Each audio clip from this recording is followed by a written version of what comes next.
Hugh Christopher Corvin was an Irish Republican leader. Born in Belfast, Corvin began working for the Inland Revenue in Dublin at the age of 15.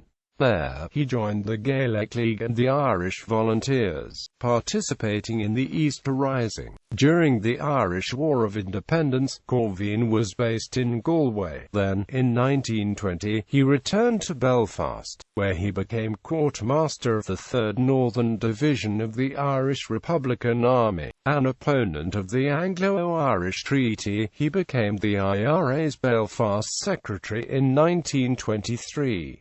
Still working for the Inland Revenue, he later claimed that he was working on the returns of Ulster Unionist Party politician Dawson Bates when he was arrested on Bates' orders. Later that year, he was interned at Larne, becoming the officer commanding anti-treaty IRA internees there. In April 1924, he was moved to Derry Jail, during which time he was a leader of the Republican internees, alongside Dan Turley. While inside, he stood for Sinn Féin in Belfast North at the 1924 general election, but took only 3.4% of the votes cast, the party's worst result at the election. Corvin was released on Christmas Eve 1924, at which time the Northern IRA was reorganized. He became the first officer commanding its new Belfast brigade. He had been able to complete his accountancy qualification while interned and founded his own company, later known as Corvin and Amp Co. In 1926,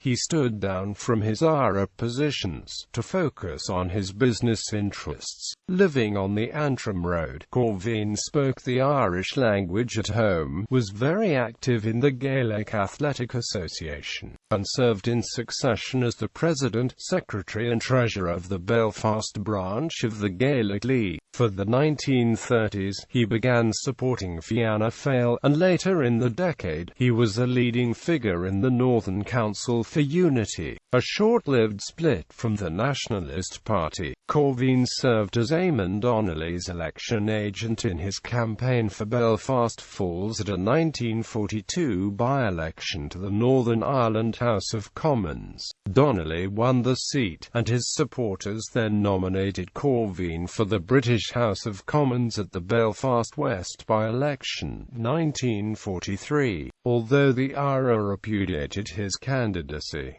he took only 2.9% of the vote and a distant 4th place in the contest. Despite this, he remained close to some IRA members, and during World War II, he organized the Green Cross Fund to assist the families of Republican internees. In 1946, he acted as a pallbearer at the funeral of Sean McCoy, the last person to die on hunger strike in the Irish Free State. Corvin's son, Donald Corvin, became a well-known DJ and pop music journalist.